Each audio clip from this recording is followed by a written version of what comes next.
Hello दोस्तों, मेरा नाम है विकास और आप देख रहे हैं पाईफाई लर्निंग। आज हम पढ़ेंगे एसएफडी बीएमडी। सोम स्टार्ट कर रहे हैं। सोम में सबसे पहले एसएफडी बीएमडी पढ़ेंगे। पहले के भी 2 लेक्चर अवेलेबल है, वो काफी पुराने हैं, तो हम बिल्कुल स्टार्टिंग से करते हैं। और इसमें एक और बदलाव करेंगे, वो क्या है कि आपको नोट्स मिलेंगे। आप मुझे व्हाट्सएप करेंगे, व्हाट्सएप नंबर आपको वीडियो के डिस्क्रिप्शन में मिल जाएगा। वीडियो के नीचे डिस्क्रिप्शन में व्हाट्सएप नंबर मिलेगा, उस पर आप मुझे व्हाट्सएप करेंगे तो मैं आपको आपके लिए नोट्स प्रोवाइड करवा दूंगा। तो चलिए स्टार्ट करते हैं। SFD BMD. एसएफडी बीएमडी किस पे एक्ट करते हैं? Shear force and bending movement किसके लिए पढ़ते हैं? बीम के लिए। तो पहले बीम पढ़ते हैं। बीम क्या होता है? देखो, beam is a structural member which is subjected to transfer shear load या लेटरल लोड, या ये कह सकते हो load acting perpendicular to the longitudinal axis of member. Longitudinal axis के परपेंडिकुलर जो लोड एक्ट करेगा उस टाइम पे उसे क्या कहेंगे? बीम कहेंगे। यानी कि बीम के लॉन्गिट्यूडनल एक्सिस पे ही लोड एक्ट करना चाहिए, तभी आपका शियर फोर्स लगेगा और तभी आपका बेंडिंग मोमेंट भी आएगा। तो अब लॉन्गिट्यूडनल एक्सिस का मैटर क्या है वो देख लेते हैं। सबसे पहले देखिए, ये हमने एक बीम बना लिया है। सपोज कर लिए ये एक बीम है। इसके हम क्या बना लेते हैं, यहां पर ये इसका क्या है? फेस है। This is face. और ये हम मान लेते हैं ये है आपकी लेंथ। ये क्या है? लेंथ। अब इधर फेस है, इधर का फेस बनाएंगे तो पीछे की तरफ है, थोड़ा डॉटेड से बनेगा इस टाइप से। अब जो फेस है आपका, इस फेस का एक सेंट्रोइड होगा कहीं ना कहीं। इस फेस को अगर मैं यहां पे बनाऊं, इधर से अगर हम देखें तो ये फेस आपका कुछ इस टाइप से बनेगा। ये हो गया आपका फेस। ओके, तो इसका सेंट्रोइड, ये एक एरिया हो गया रेक्टेंगल। इसका सेंट्रोइड हम कैसे निकालते थे? इसका सेंट्रोइड अगर आप देखोगे तो क्या करेंगे, इसके जो डायगोनल्स है इनको मिला देते हैं आपस में, डायगोनल्स ड्रॉ कर लेते हैं, और जहां पर ये डायगोनल मीट करेंगे इसको क्या बोलते हैं? सेंट्रोइड। ये इसका सेंट्रोइड होता है इस केस में। अब ये इसका सेंट्रोइड है, यहां पर इस फेस का भी सेंट्रोइड बना लेते हैं। इस फेस का सेंट्रोइड कैसे निकलेगा? ये हम इसका डायगोनल ड्रॉ करेंगे, एक दूसरा डायगोनल, एक यहां पर सेंट्रोइड। ये वाला जो फेस है, पीछे वाला जो फेस है, यहां पर हम इसको थोड़ा सा और इस टाइप से ड्रॉ कर लेते हैं। ये जो पीछे वाला फेस है इसका भी आप सेंट्रोइड लगा लो। फेस भी बोल सकते हो इसको और क्रॉस सेक्शन भी बोल सकते हो। यहां पर भी एक क्रॉस सेक्शन बना लेते हैं हम। क्रॉस सेक्शन कैसे बनेगा? ये और ये दोनों लाइनें हमें दिखेंगी और बाकी 2 लाइनें डॉटेड से रहेंगी। ये भी बन गया। इसका भी आप क्या बना लो? सेंट्रोइड। तो जितने क्रॉस सेक्शन है सबके सेंट्रोइड को अगर आपस में मिला दिया जाए, तो उस टाइम पे जो एक्सिस निकल के आता है, जो लाइन आपकी आती है, उसी को कहते हैं लॉन्गिट्यूडनल एक्सिस ऑफ बीम। इसी को कहते हैं लॉन्गिट्यूडनल एक्सिस। ये लाइन यहां से इस सेंट्रोइड से पास करते हुए, इस सेंट्रोइड से पास करते हुए, ये आपका हो गया लॉन्गिट्यूडनल एक्सिस। अब इस एक्सिस के, ये जो लॉन्गिट्यूडनल एक्सिस आया है, इसके परपेंडिकुलर लोड तो इस डायरेक्शन में लगेगा, या तो इस डायरेक्शन में लगेगा आपका लोड, ठीक है? या तो लोड इस डायरेक्शन में लगेगा या फिर लोड इस डायरेक्शन में लगेगा। तो ये जो डायरेक्शन होंगी, इस डायरेक्शन का मतलब इस तरफ से ऐसे, इस डायरेक्शन में लोड लगेगा या इस डायरेक्शन में लोड लगेगा। दोनों लोड जो होंगे इस एक्सिस के परपेंडिकुलर होंगे। तो इस एक्सिस के परपेंडिकुलर जो लोड होगा उसको कहेंगे हम टीएसएल। वो लोड अगर एक्ट कर रहा है मेंबर पे तो उस मेंबर को हम कहेंगे बीम। अब ये लोड एक्ट कर रहा है और इस मेंबर को कहेंगे बीम। और याद रखना, यहां पर कभी भी कहीं भी मैंने हॉरिजॉन्टल नाम नहीं लिया है। सबके दिमाग में रहता है कि हॉरिजॉन्टल मेंबर बीम होता है। अब किसी एक बच्चे से क्वेश्चन पूछा गया इंटरव्यू में कि बीम और कॉलम में डिफरेंस बताओ, तो उसने कहा कि सर जो हॉरिजॉन्टल होता है वो बीम और जो वर्टिकल होता है वो कॉलम। बट ऐसा नहीं है। आपको यह बताना होता है कि जिस पे आपका टीएसएल लग रहा हो, जिस मेंबर पे आपका टीएसएल लग रहा हो उसे हम बीम कहते हैं। स्ट्रक्चरल मेंबर है, ये हॉरिजॉन्टल भी हो सकता है, इंक्लाइंड भी हो सकता है, वर्टिकल भी हो सकता है, कैसा भी हो सकता है, इसकी पोजीशन पे डिपेंड नहीं करता। बस एक ही कंडीशन है कि जो एक्सिस है, लॉन्गिट्यूडनल एक्सिस, उसके परपेंडिकुलर डायरेक्शन में, या टीएसएल बोल सकते हो आप, टीएसएल लग रहा होना चाहिए इसके ऊपर, इसी को कहेंगे हम बीम। अब जो ये लॉन्गिट्यूडनल एक्सिस आया है, लॉन्गिट्यूडनल एक्सिस आया है, इसको बोलते हैं हम जेड जेड एक्सिस। इसको हमेशा क्या लेके चलेंगे, जेड जेड एक्सिस। और उसके अलावा भी दो एक्सिस होते हैं बीम में, इसके अलावा भी दो एक्सिस होते हैं। यहां पर इस फेस पे बना लेते हैं, कहीं भी बना सकते हो, इस फेस पे भी, इस फेस पे भी, तो जरूरी नहीं कि वो सिर्फ फेस पे ही होंगे, वो हर जगह पे होंगे एक्सिस। एक तो इस डायरेक्शन में, एक जो एक्सिस आएगा आपका इस डायरेक्शन में होगा, वर्टिकल डायरेक्शन में, इसको कहेंगे हम वाई वाई एक्सिस, और एक जो होगा आपका इस डायरेक्शन में होगा, इसको कहेंगे एक्स एक्स एक्सिस। हाँ, इस फेस को आप ऐसे, ये फेस जो दिख रहा है, इसको इस टाइप से सीधा करके देखेंगे तो ये वाला जो एक्सिस होगा ये आपका होगा एक्स एक्स एक्सिस, और ये वाला इसको लेंगे हम वाई वाई एक्सिस। और ये दोनों एक्सिस, ये भी और ये भी, इनको कहते हैं लेटरल एक्सिस। ये दोनों लेटरल एक्सिस है बीम के। ये वाला कौन सा है, लॉन्गिट्यूडनल एक्सिस। जेड जेड वाला कौन सा हुआ, दिस इज लॉन्गिट्यूडनल एक्सिस।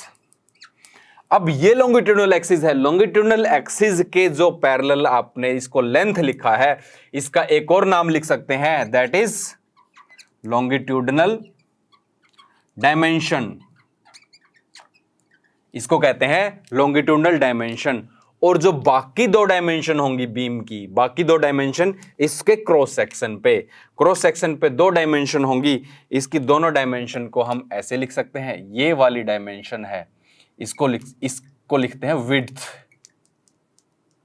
और जो ये डायमेंशन है इसको लिखते हैं डेप्थ। ये विड्थ हुई, ये डेप्थ हुई, और इन दोनों डायमेंशन को क्या लिखते हैं, लेटरल डायमेंशन। ये दोनों डायमेंशन होती है आपकी लेटरल डायमेंशन। अब हम इसको यहां पे देख लेते हैं, अगर आपको थोड़ा समझ में नहीं आ रहा है, कुछ प्रॉब्लम लग रही है, तो ये मान लेते हैं ये बीम, देखो इसको आप ऐसे भी देख सकते हो, ऐसे भी देख सकते हो, ये इस टाइप से बीम होगा। अब बीम होगा तो हमने सपोज करो इसको ऐसे रखा हुआ है, ये रखा हुआ है ऐसे, तो यहां से इसके फेस का सेंट्रोइड, इसका फेस का सेंट्रोइड कहां होगा, यहां होगा। तो जितने भी क्रॉस सेक्शन होंगे सबका सेंट्रोइड यहीं होगा, इसी डायरेक्शन में, इसी। तो एक ये जो लाइन जाएगी जो यहां से पास करेगी और यहां से बाहर आएगी, इसका सेंट्रोइड भी, इसका सेंट्रोइड बना लेंगे यहां पे ऐसे करके, इसका सेंट्रोइड, ये रेक्टेंगल हो गया, इसका सेंट्रोइड इसके बीच में होगा, और ये रेक्टेंगल इसका सेंट्रोइड इसके बीच में होगा, और दोनों सेंट्रोइड से एक लाइन पास कर देंगे, जो स्ट्रेट लाइन होगी वो लाइन, उसी को कहेंगे लॉन्गिट्यूडनल एक्सिस ऑफ बीम, वही जेड जेड एक्सिस कहेंगे। इस एक्सिस के परपेंडिकुलर लोड या तो इस डायरेक्शन में लग सकता है, ये वाला जो मैंने बताया, इस डायरेक्शन में भी लग सकता है, और इस डायरेक्शन में भी लग सकता है।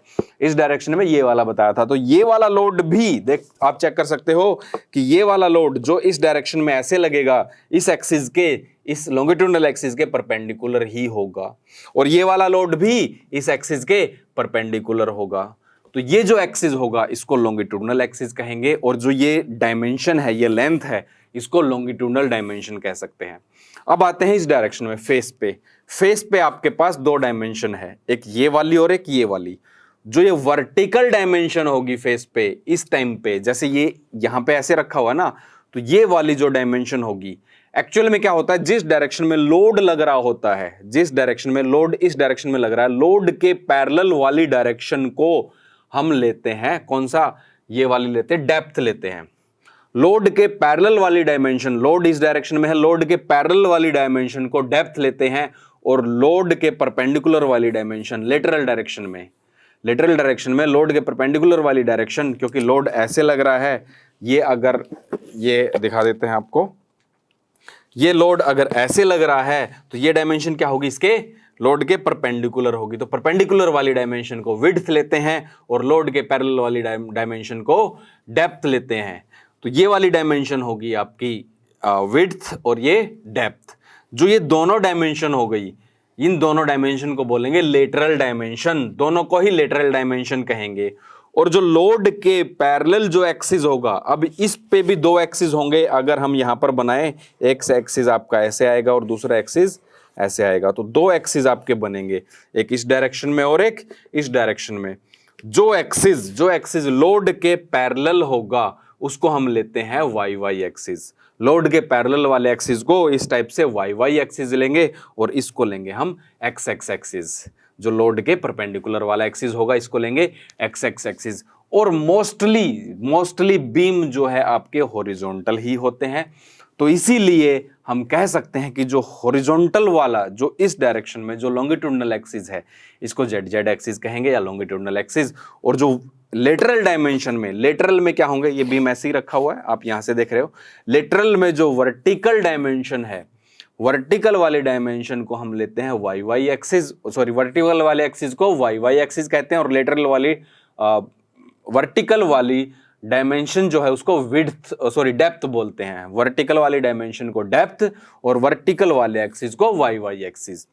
हॉरिजॉन्टल, इस डायरेक्शन में भी एक हॉरिजॉन्टल एक्सिस होगा, यहां पर ऐसे, ये बीम ऐसे ही होगा, ये एक हॉरिजॉन्टल एक्सिस होगा। हॉरिजॉन्टल एक्सिस को हम एक्स एक्स एक्सिस लेंगे, और जो हॉरिजॉन्टल डायमेंशन होगी लेटरल डायमेंशन में से, फेस पे जो हॉरिजॉन्टल डायमेंशन होगी उसको हम लेते हैं विड्थ। तो ये हुआ बीम का कंसेप्ट, आई थिंक आपको समझ में आ गया होगा। अब बीम में दो चीजें और होती है, एक तो ये होता है कि लॉन्गिट्यूडनल डायमेंशन बीम की हमेशा लेटरल डायमेंशन से ज्यादा होती है, लॉन्गिट्यूडनल डायमेंशन लेटरल डायमेंशन से ज्यादा होती है। और दूसरा क्या होता है, जो डेप्थ है, डेप्थ हमेशा विड्थ से ज्यादा होती है। डेप्थ क्या होती है, विड्थ से ज्यादा होती है। और हाँ, वन मोर थिंग क्या है कि हम एसएफडी बीएमडी पढ़ते क्यों हैं, हम एसएफडी बीएमडी को क्यों पढ़ते हैं।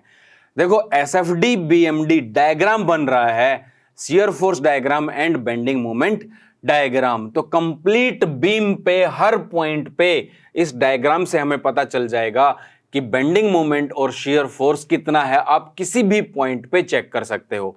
डायग्राम का मतलब हर पॉइंट पे देख रहा है कि वो बेंडिंग मोमेंट कितना है और शियर फोर्स कितना है, तो हर पॉइंट पे पता चल जाएगा। मैक्सिमम भी पता चल जाएगा आपको कि मैक्सिमम बेंडिंग मोमेंट कहां है और मैक्सिमम शियर फोर्स कहां एक्ट हो रहा है और कितना है। डिजाइन पर्पस के लिए हमें मैक्सिमम वैल्यू चाहिए होती है, तो बीम को डिजाइन करने के लिए हमें एसएफडी बीएमडी पढ़ना पड़ेगा। ठीक है, तो एसएफडी बीएमडी को क्यों पढ़ते हैं, क्योंकि हम बीम को डिजाइन करने वाले हैं। तो बीम को डिजाइन जब करेंगे तो उसमें पता होना चाहिए मैक्सिमम बेंडिंग मोमेंट कितना है और कहां है, मैक्सिमम शियर फोर्स कितना है और कहां है। फिर परमिसिबल वैल्यू लेके हम मटेरियल सेलेक्ट करके उस बीम को डिजाइन करते हैं कि उसकी डायमेंशन हमें क्या चाहिए होंगी। तो इस टाइप से हम बीम को डिजाइन करते हैं। तो चलिए अब थोड़ा सा आगे पढ़ते हैं, ये बीम के बारे में हमने थोड़ा डिस्कस किया। अब देखते हैं कि बीम को कैसे रिप्रेजेंट करते हैं। बीम की रिप्रेजेंटेशन क्या है। सपोज करिए बीम है, ये रखा हुआ है, तो इसको रिप्रेजेंट कैसे करते हैं। तो हमें पता है यहां पर एक एक्सिस होगा इसका, जिसको हमने लिखा था Z Z axis, longitudinal axis. और इसी बीम के अगर क्रॉस सेक्शन बनाते हैं हम, दो एक्सिस और होंगे, एक यहां पर होगा वाई वाई एक्सिस और यहां पर होगा आपका एक्स एक्स एक्सिस। तो इस बीम को रिप्रेजेंट करने के लिए सिर्फ हमें इसका एक्सिस बनाना है। बीम को कैसे रिप्रेजेंट करेंगे, सिर्फ एक्सिस से, सिर्फ इसका लॉन्गिट्यूडनल एक्सिस बनाएंगे और सपोर्ट बनाएंगे। दोनों जगह, दो जगह सपोर्ट्स हैं, यहां पर एक सपोर्ट है और यहां पे एक सपोर्ट है, तो ये दोनों सपोर्ट बनाएंगे इसकी। तो ये दोनों सपोर्ट, इसका मतलब क्या है वो भी हम डिस्कस करेंगे कि सपोर्ट की टाइप्स कितनी होती है, वो भी डिस्कस करेंगे। इस टाइप से सपोर्ट बनाएंगे और इसके ऊपर जो लोड एक्ट कर रहा है उसको शो करेंगे। कैसे शो करेंगे, सपोज करो यहां पर है एक, आप खड़े हो, मान लो आप यहां पे खड़े हो और यहां पर एक बड़ा सा, एक बहुत बड़ा सा बॉक्स रखा हुआ है। तो जब आप खड़े हो वो एक ही जगह पे लग रहा है, एक ही पॉइंट पे लोड लग रहा है, तो उसको कहेंगे हम पॉइंट लोड। उसको ऐसे रिप्रेजेंट करेंगे कि एक लोड आपका ऐसे लग रहा है, इसको सपोज करो W1 लिख लेते हैं। और ये वाला लोड है, सपोज करो ये वाला लोड देखो इस जगह भी लग रहा है, इस जगह भी, इस जगह भी, इस जगह भी, इस जगह भी, तो बहुत सारी जगह लग रहा है और यूनिफॉर्मली है। क्या है, हर पॉइंट पे सेम लोड लग रहा है, तो इसको यूडीएल लिखेंगे। तो इस टाइप से इसको लिख लेते हैं डब्ल्यू न्यूटन पर मीटर, स्मॉल डब्ल्यू लिख लेते हैं, स्मॉल डब्ल्यू न्यूटन पर मीटर से सपोज करो इसको रिप्रेजेंट किया गया है। ये भी हम डिस्कस करेंगे कि क्या होता है, न्यूटन पर मीटर में क्यों लिखा और इसको सिर्फ न्यूटन में क्यों लिखा है। तो ये यूडीएल है, हो गया यूनिफॉर्मली डिस्ट्रीब्यूटेड लोड, ये पॉइंट लोड हो गया, एक ही जगह पे लग रहा है। अब कैसे, तो इसमें देख लेते हैं हम। देखो ये बीम जो है आपका, इस बीम में अगर एक ही जगह पे लोड लग रहा होगा ये वाला, तो इसको कहेंगे हम पॉइंट लोड। और दूसरा सपोज करो ये रखा है, तो इसको कहेंगे यूनिफॉर्मली डिस्ट्रीब्यूटेड लोड। देखो इसका जो लोड है यहां भी एक्ट कर रहा है, यहां भी, और हर पॉइंट पे near about same load act कर रहा है, तो यूनिफॉर्मली डिस्ट्रीब्यूटेड लोड हो गया ये वाला। तो इस टाइप से हम बीम को रिप्रेजेंट करते हैं, यानी कि बीम को रिप्रेजेंट करने के लिए दो ही चीजें आपको चाहिए मेनली। तो एक तो लॉन्गिट्यूडनल एक्सिस को बनाएंगे और दो सपोर्ट्स को बनाएंगे। दो सपोर्ट जो है उसकी सपोर्ट चाहे 2 हो, 3 हो, 1 हो, जितनी भी सपोर्ट हो सपोर्ट को बनाएंगे और उसके ऊपर फिर लोड शो कर देंगे। तो ये हुई रिप्रेजेंटेशन ऑफ बीम। आइए अब देखते हैं टाइप्स ऑफ बीम। बीम के कितने टाइप होते हैं। देखो मेनली 2 टाइप के बीम होते हैं, मेनली आपके 2 टाइप के बीम होते हैं। एक का नाम होता है स्टैटिकली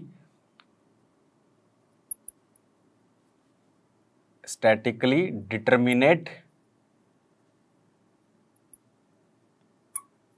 बीम और दूसरा होता है स्टैटिकली इनडिटरमिनेट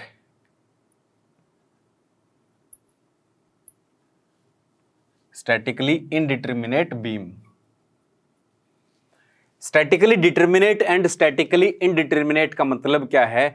स्टैटिकली डिटरमिनेट का मतलब यह है कि जिसमें आप अननोन्स की वैल्यू, जितने अननोन है सबकी वैल्यू फाइंड कर सको, उसको कहते हैं स्टैटिकली डिटरमिनेट।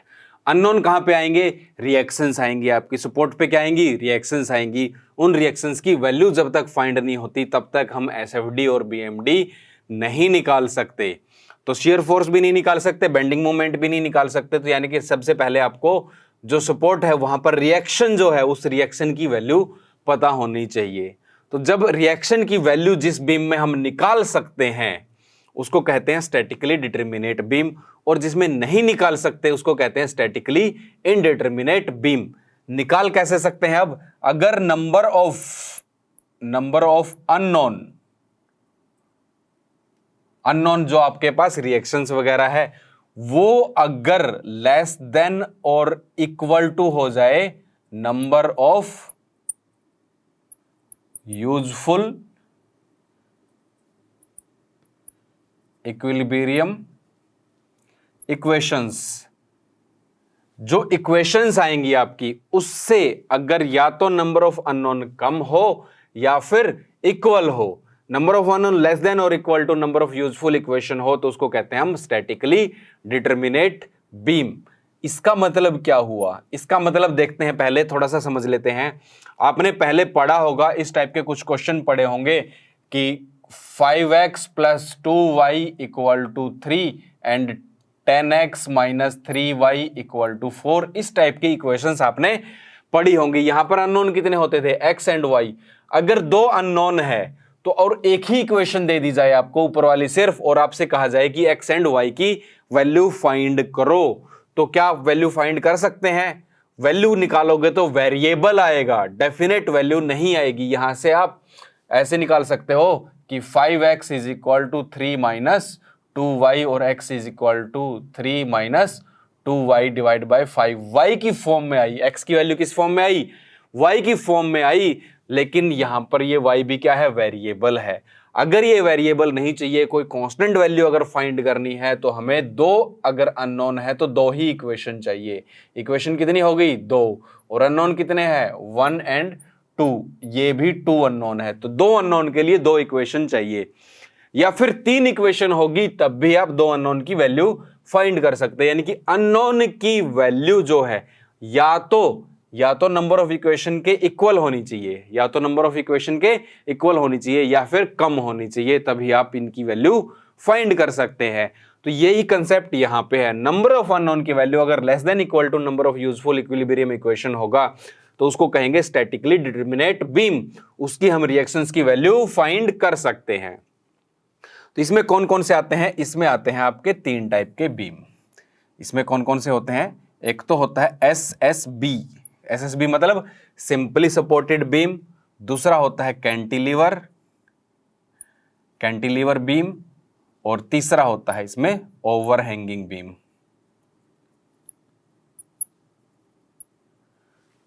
ये 3 टाइप के बीम जो होते हैं, simply supported beam, cantilever beam and overhanging beam, ये आते हैं स्टैटिकली डिटरमिनेट बीम में। और स्टैटिकली इनडिटरमिनेट में क्या हो जाएगी? ये कंडीशन सेटिस्फाई नहीं होगी, तो कंडीशन क्या आ जाएगी? Number of unknown are greater than number of useful equilibrium equations. Number of useful equilibrium equation से अगर ज्यादा अननोन हो जाएंगे तो अननोन की वैल्यू हम यहां पर डायरेक्टली फाइंड नहीं कर पाएंगे। तो इसके लिए हमें ये स्टैटिकली इनडिटरमिनेट बीम्स होते हैं, तो नहीं कर पाएंगे तो एसएफडी बीएमडी भी नहीं निकाल सकते। इसमें कौन कौन से आते हैं? इसमें देखिए कौन कौन से आते हैं। एक तो आता है प्रोब्ड कैंटिलीवर,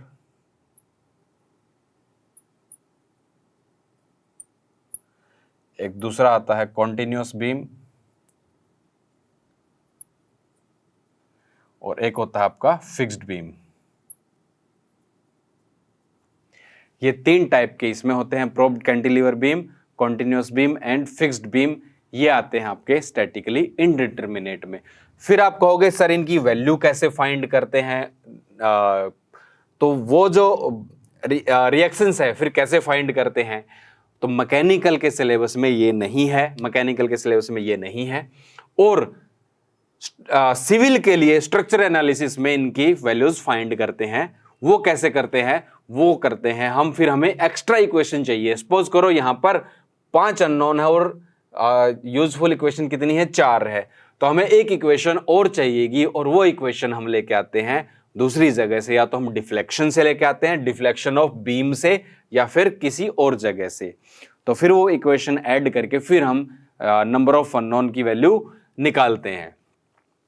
अब नंबर ऑफ इक्वेशंस कैसे, इक्वेशंस कौन कौन सी होती है? Useful equations, useful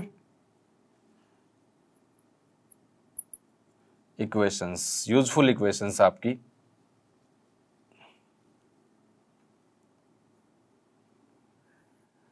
useful equation का मतलब क्या होता है, कैसे होता है? अच्छा, यूजफुल इक्वेशन में देखते हैं। आपको सबको पता है कि सम ऑफ ऑल फोर्सेस या नेट फोर्स इक्वल टू क्या लेते हैं? मास इनटू एक्सीलरेशन। ये न्यूटन्स लॉ है, न्यूटन्स लॉ ऑफ मोशन में आता है कि सम ऑफ ऑल फोर्सेस, जितने भी फोर्स लग रहे हैं, नेट फोर्स या नेट फोर्स कह सकते हो आप इसको, F net, net force equal to mass into acceleration. और अगर इक्विलिब्रियम में है, इक्विलिब्रियम में का मतलब अंडर नो मोशन, अगर कोई मोशन नहीं हो रहा है। बीम का मोशन होता है कभी? नहीं, बीम का मोशन नहीं होता है। नो मोशन की कंडीशन में क्या होगा? वेलोसिटी की वैल्यू 0, और वेलोसिटी 0 है तो एक्सेलरेशन भी 0, वेलोसिटी 0 है तो एक्सेलरेशन भी 0। तो सम ऑफ ऑल फोर्सेस की वैल्यू क्या आ जाएगी? 0। सारे फोर्सेस का सम 0 कहेंगे। ये हमारी एक इक्वेशन हो गई। अब इसको 2 पार्ट में कैसे डिवाइड कर सकते हैं? देखो, बीम के लिए हमने क्या लिया था? इस डायरेक्शन में जेड एक्सिस लिया था, इस डायरेक्शन में क्या लिया था? जेड एक्सिस, इस डायरेक्शन में वाई एक्सिस, और इस डायरेक्शन में एक्स एक्सिस। ये 3 एक्सिस हमने लिए थे, तो हम अलग अलग एक्सिस पे लगा सकते हैं इक्वेशंस। कैसे? देखो कैसे लगाएंगे? Summation of all forces in Z direction, और जेड डायरेक्शन को हम हॉरिजॉन्टल डायरेक्शन भी बोल देते हैं, क्योंकि एक्स डायरेक्शन में हम मान के चलते हैं कि कोई लोड नहीं लग रहा है। एक्स इस डायरेक्शन में अगर लोड लग रहा होगा तो इसको हम वाई डायरेक्शन लेते हैं। ये मैंने आपको अभी बताया था थोड़ी देर पहले। तो summation of all forces in Z direction equal to 0, एक तो ये इक्वेशन हो गई। दूसरी equation, sum of all forces in Y direction equal to 0, Y direction में भी सम ऑफ ऑल फोर्सेस 0 ले लेंगे। तो इसको sum of all forces in horizontal direction कह सकते हैं, इसको sum of all forces in vertical direction कह सकते हैं, और हम मान के चलते हैं कि एक्स डायरेक्शन में कोई लोड नहीं लग रहा है। तो ये दो इक्वेशन हो गई। उसके अलावा हमारे पास और भी इक्वेशन आ जाती है, कौन सी, कि जब सपोज करो कि मोमेंट है summation of all moment about x axis. अब मोमेंट जब लेंगे तो इसके अबाउट लेंगे, एक्स एक्सिस के अबाउट। सपोज करो बीम जो है आपका यहां पर सिर्फ ऐसे रखा हुआ है, सपोज बीम जो है आपका ऐसे रखा हुआ है। अगर बीम ऐसे रखा हुआ है, ये वाला एक्सिस जो लिया था हमने, ये वाला एक्सिस कौन सा था, एक्स एक्सिस। मैंने आपको बताया था ये एक्सिस एक्स एक्सिस होगा, ये जेड एक्सिस होगा और ऊपर वाई एक्सिस होगा। तो ये जो एक्सिस है इसके अबाउट ये बीम अगर मूव कर सकता है, अगर ये बीम इसके अबाउट मूव कर सकता है, बीम सिर्फ रखा हुआ है तो इसके अबाउट आराम से फ्रीली मूव कर सकता है। Summation of moment about this axis equal to 0। ये भी एक इक्वेशन हमारी आ सकती है, और ये जरूरी नहीं है कि ये इक्वेशन हमेशा आए। तो इस टाइप की इक्वेशंस हमारी आएंगी। तो ये इक्वेशंस जो होंगी फिर हम नंबर ऑफ अननोन देखेंगे, और नंबर ऑफ अननोन मतलब रिएक्शन। जैसे ये बीम यहाँ दो जगह ऐसे रखा हुआ है तो एक रिएक्शन यहाँ पे सपोर्ट कर रही है इसको, दूसरी रिएक्शन यहाँ पे सपोर्ट कर रही है। दोनों रिएक्शन की वैल्यू हमें फाइंड करनी पड़ेगी, और वो कहाँ से करेंगे, इन इक्वेशन से। इन इक्वेशन से हम वैल्यू फाइंड करेंगे, उसके बाद ही एसएफडी बीएमडी निकालेंगे। तो ये टाइप्स ऑफ बीम हुआ। अब इसमें हम सिंपली सपोर्टेड बीम किसे कहते हैं, कैंटिलीवर बीम किसे कहते हैं, ओवरहैंगिंग बीम किसे कहते हैं, प्रोप्ड कैंटिलीवर कैसे होता है, कॉन्टिन्यूस बीम कैसे होता है, फिक्स्ड बीम कैसे होता है, ये पढ़ने के लिए सबसे पहले हमें सपोर्ट पता होनी चाहिए। सपोर्ट्स कितने टाइप की होती हैं, सपोर्ट जो लगी होती हैं बीम को सपोर्ट करती है, तो सपोर्ट कितने टाइप की होती है, और सपोर्ट हम पढ़ेंगे नेक्स्ट लेक्चर में। तो आज के लेक्चर में इतना ही। नेक्स्ट लेक्चर में हम पढ़ेंगे type of support and type of ये जो बीम्स है ये अलग अलग, ये कौन सा कैसे होता है, ये सब हम पढ़ेंगे। इस लेक्चर में इतना ही।